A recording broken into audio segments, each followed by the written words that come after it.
to and collected a ton of stellar sea lion samples. And if y'all don't know what sea is, it basically means poop. So all of these scientists went out into the oceans and collected a ton of poop samples. Beautiful arm. A ton of poop samples to figure out what these stellar sea lions were eating.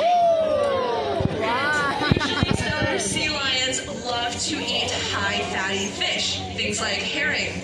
Unfortunately, we found out that these stellar sea lions had switched their diets from that fatty fish to low-fat fish like walleye pollock and Attica mackerel. This was pretty strange because stellar sea lions don't just choose to go on a diet like a second reason as to why we train. Moving on to the third reason I'm going to go through, and it's going to be for their mental enrichment.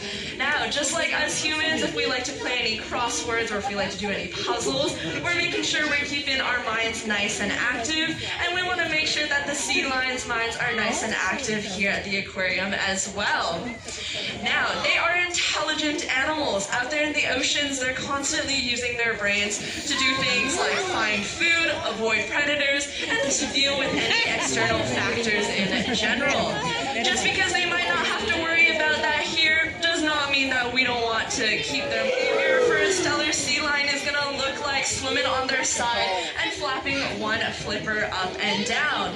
That's kind of the human equivalent of us rubbing our stomachs and patting our heads. If anyone wants to do some human mental enrichment alongside these stellar sea lions here. Now, that is the three reasons as to why we train. And we can also move on to, well, how? How are we actually training these stellar sea lions?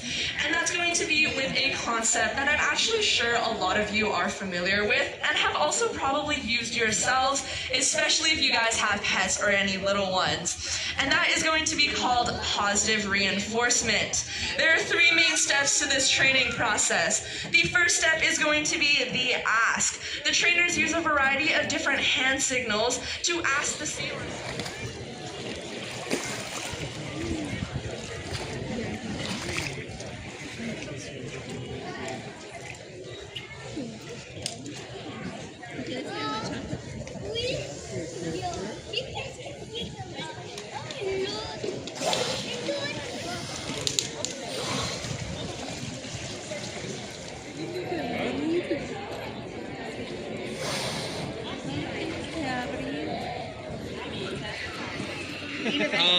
What we do is we both monitor their weights and how they're trending.